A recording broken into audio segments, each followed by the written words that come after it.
We're starting a series called Wonder and Rest. When you think of words that come to mind when you think of Christmas, many of us would probably not go to wonder first. And most of us would not think of Christmas, the Christmas season, as restful. But what I think when we see the Christmas story, the invitation from God is an invitation to wonder and an invitation to rest this Christmas season. It feels good, right? It sounds good, at least. Like if I could spend 25 days wonder and rest, it would be amazing. And I think that is actually available. The vision that we have for Christmas every year for the last 7 years, it hasn't changed at all, but it's a very clear vision, is that we want to know Jesus better on Christmas Day than we do today. And so we want to know Jesus better on Christmas Day than we do today. In a season that is hectic and crazy and stressful, we many times miss Jesus in it. And so instead of that, we want to prioritize him. And so here's how we would define wonder and rest. So today is kind of an introduction. We're going to introduce the series. But to give us some framework and some foundation, here's how we would define wonder. Wonder is seeing God with awe because we recognize how human we are. It's seeing God with awe and amazement because we recognize how human we are. A simpler way to put wonder is letting God amaze you. Like, when's the last time we got through the Christmas season and we were just amazed at who God was? Wonder is not imagination. It's not this like just seeing lights and being amazed by it. No, it's recognition. It's seeing God again, or maybe for the first time with fresh eyes.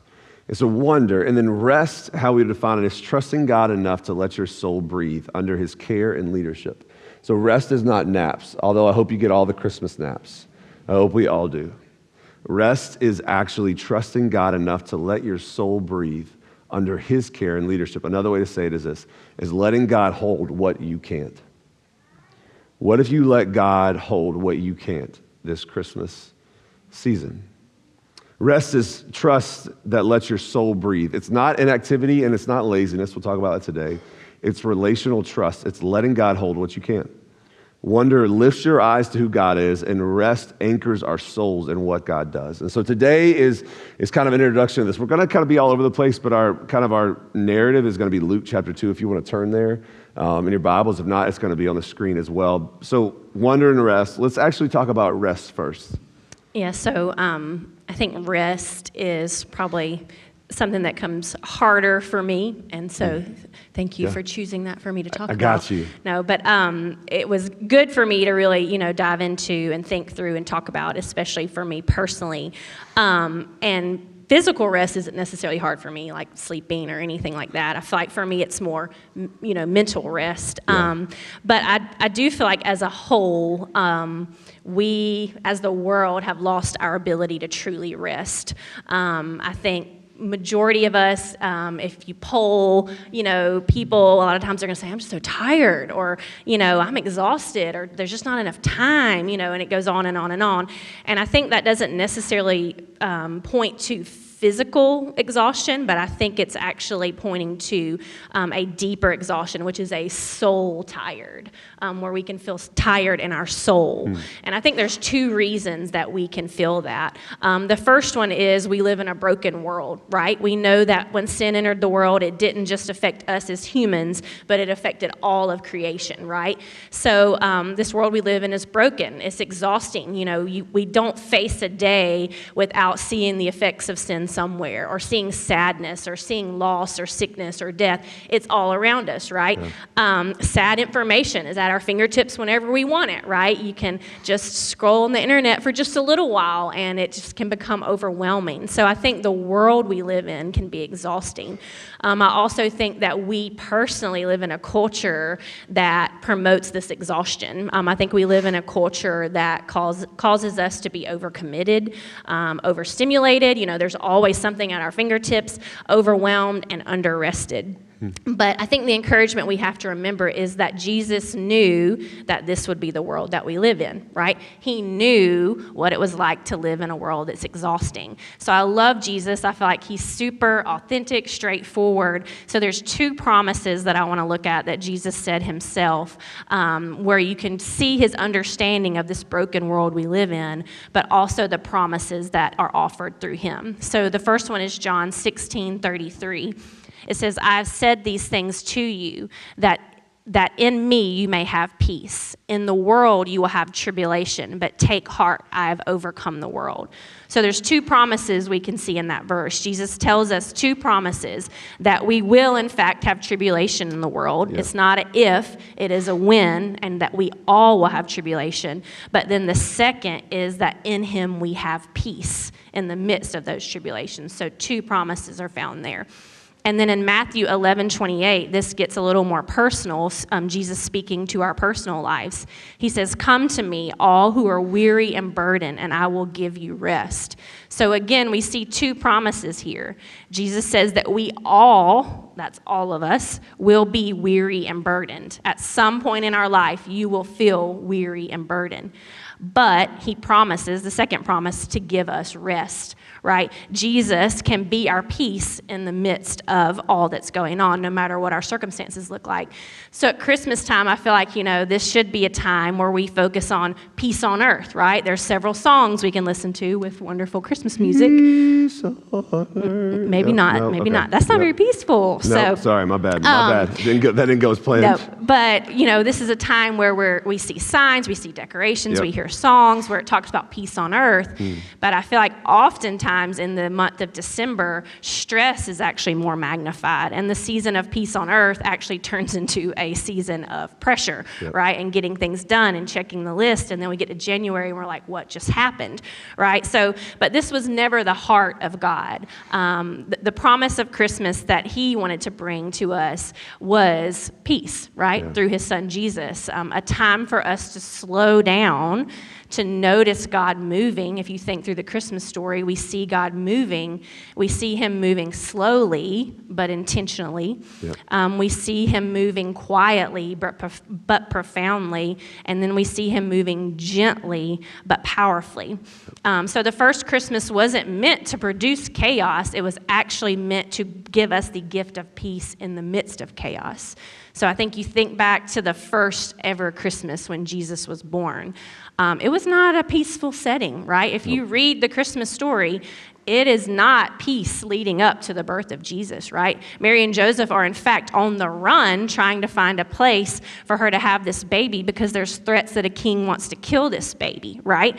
Their backs have been turned on them by their families. They are alone in this situation, and Mary's they're trying to find somewhere to have Yep. this baby, and everybody's saying, hey, we have no room for you. Hey, nope, not here. Hey, go find somewhere else. So there's not peace currently in Joseph and Mary's situation. But then we know that they find a manger, right? They find a place that houses animals. This was not a place decorated beautifully with Christmas trees and all the lovely Christmas smells. In fact, it was quite the opposite, right? But this is where God chooses for Mary to have the Prince of Peace. Okay, and so you see this chaos, this just situations that are like, what? These are no circumstances to have a baby, let alone the Son of God, but that's what God intended. And in that moment, Mary and Joseph could have responded in multiple ways, but I think what we see after the birth of Jesus is they slow down, right? We see her wrapping him in swaddling clothes. We see her placing him in a manger. We see her holding him. In fact, if you look in Luke, it even says after the birth of Jesus, Mary treasured these things in her heart. What does that mean? She was present in the moment, right? She was noticing the presence of Jesus that she was just able to witness be born, right? She's not rushing in that moment. She's not performing. She's not striving. She is simply present in the presence of God. And again, think about their circumstance. In the midst of travel fatigue, overcrowding, uncertainty, tension, they didn't know what was going to happen. Mary and Joseph quietly are sitting in the presence of God.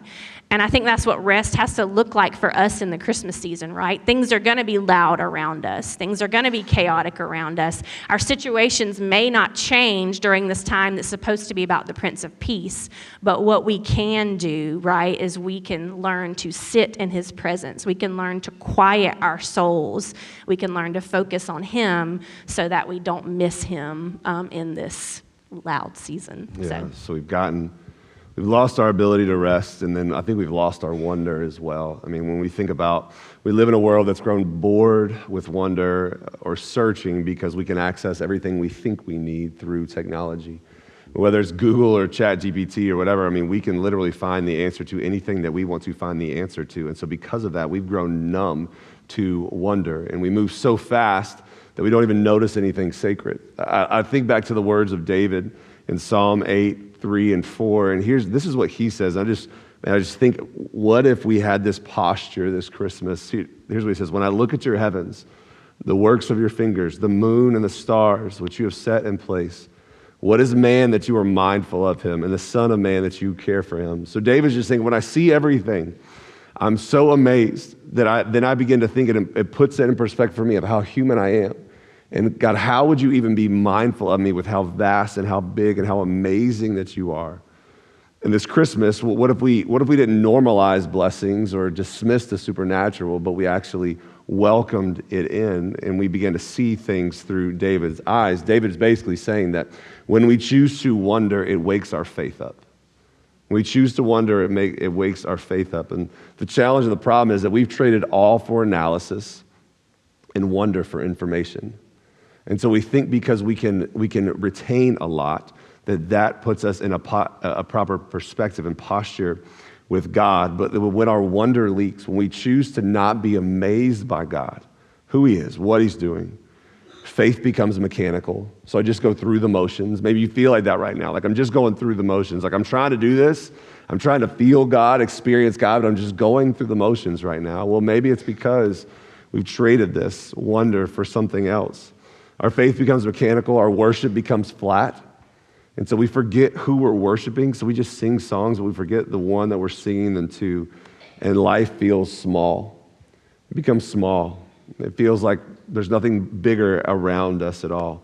But when we look at the Christmas story, Luke chapter 2, verses 18 through 20, I mean, listen to what it says. It says, and all who heard it wondered. So these people are actually wondering, like, is this for real?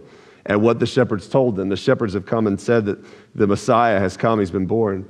But it says this: Mary treasured up all of these things, pondering them in her heart. So she chose wonder in her heart with what she experienced. And the shepherds returned, glorifying and praising God for all they had heard and seen as had been told to them. And so we see wonder in 3 verses. Anyone and everyone in the Christmas story, at some point they stopped and they chose wonder, because wonder is the doorway to knowing God, which is why we need it this Christmas, because if we miss wonder, then I believe that we miss God. Yeah, and I think another thing about wonder is we have to remember we cannot truly rest without wonder. So when we lose wonder, I think we are forgetting who God is and forgetting his rightful place in our lives, right? That he is God and we are not. So I think when we lose wonder, we begin to take control from God and try to place it back into our own hands. So that peace we can't experience anymore because we see all the chaos around it and we're thinking we have to control it, we have to fix it, when in fact we have to remember that that is God's role, that is his job, and he can handle everything way better than we can. So when we don't have wonder, when we try to rest, I would say it actually just becomes us trying to escape that which we don't want to confront, right? So that may look like, okay, I'm going to sit on my couch and I'm going to scroll on my phone for 2+ hours and then realize afterwards, hey, I didn't think about anything, but I also didn't work through anything, right? Or we can just become numb to things, right? And we just say, okay, I'm going to just not feel it. I'm not going to face it. And we think that's resting, but again, it's not, right? Or we just completely check out, right? Like we're not going to address anything, and we think that's restful, but really that just means everything's piling up, and eventually we will have to face all of those things that are piling up. But when we do keep that wonder in our mind, when we realize God is in control, when he's the one that carries all the heavy loads, that we can place them in his hands, I feel like that puts us in a place of awe. We see who he truly is. It puts us in our rightful place, and rest then can actually become worship, right? So most people, I would say including myself, believe that rest comes when you can just stop, right? Like I find myself a lot of times, I'm like, I just want a day with nothing to do. Yep. And then I get that day with nothing to do, and I'm like, what do I do, right? Yeah. So it's Why like, am I not rested? Yeah, so we think that like when we stop work, when we stop activity, when we stop the noise, that's rest. And in some ways, we do need to do that at times. We Yeah. do need to have times where we physically stop everything. But I don't truly believe that is that soul rest we're looking for. We have to remember that biblical rest is not the absence of motion, but the presence of God, right? It's learning that in whatever we're doing, whatever our days look like, that we're doing those things and we are in the presence of God while we do those. Because I feel like you can sit still and never truly rest. You can cancel plans and never truly rest. You can take a day off and never truly rest, right? Yep. But we have to remember it's because rest isn't found in emptiness. Again, it's found in when we have all of who God is and his presence. I think when we see God clearly, when we see him as God and in his rightful place, rest isn't passive anymore. Again, it becomes praise when we say, God, I recognize you are in ultimate control. I am not. I recognize that you know the plan, and I do not. Rest actually shows that we trust God, right? It's taking the weight off of ourselves and saying we trust what God is doing. It's a form of surrender, right? Rest is spiritual alignment. Again, it reminds us of who God is, and that's when it becomes worship. I think we can think back to Mary, right? She didn't rest saying, I did all this, right? Yeah. Like, I had the Son of God. The whole world is great now. It's because of me. That wasn't why she was resting. She was resting because she knew God used her to fulfill his promise, right? She knew that she experienced the presence of God firsthand. She saw his glory. She was a part of it, and it was all because of her trust in him. And again, Luke 1:46, it says, and Mary said, my soul magnifies the Lord, right? Despite her circumstances, she said, my soul magnifies the Lord. My life is going to make much of the Lord because of where he is on the throne of my heart. So you can't have rest without wonder, and you can't have wonder without rest as well, because wonder, it requires attention. It requires us to stop looking down or looking at ourselves and actually to look up. And rest, what rest does is rest creates a space to place our attention in another place. If your soul is crowded, you can't wonder. If your life is noisy, you cannot hear God. And so rest creates space for wonder. I love how David says again, Psalm 46:10, he says, be still and know that I am God. He uses two strong words, still and know. And so stillness leads to knowing. When I choose to be still, when I choose to rest, it leads to me getting to know God better and clear. I mean, if we just look really quickly about where God appears to the people in the Christmas story, it's in the still moments, where an angel appears to Mary, or the shepherds were resting in their fields. Luke 2:8, in the same region, there were shepherds out in the field keeping watch over their flocks by night. An angel of the Lord appeared to them, and the glory of the Lord shone around them, and they were filled with great fear. They were just sitting in an evening. Where did an angel appear to Joseph? It appeared to him in a dream. But as he considered these things, behold, an angel of the Lord appeared to him in a dream, saying, Joseph, son of David, do not fear to take Mary as your wife, for that which is conceived in her is from the Holy Spirit. Even Mary had to find a sense of soul rest to be able to say these words in Luke 1:38, let it be to me according to your word. There was this space where this relational trust, that was Mary's rest. She found rest in that. Rest clears the fog. Wonder opens our eyes, and we need both this Christmas. In fact, I will say this, if we get beyond Christmas and we haven't experienced wonder and rest, then I believe that we'll miss what God has for us completely. Because what wonder does is wonder lifts your eyes. Wonder chooses to not look at the things around us and the chaos around us, as strong as it may be.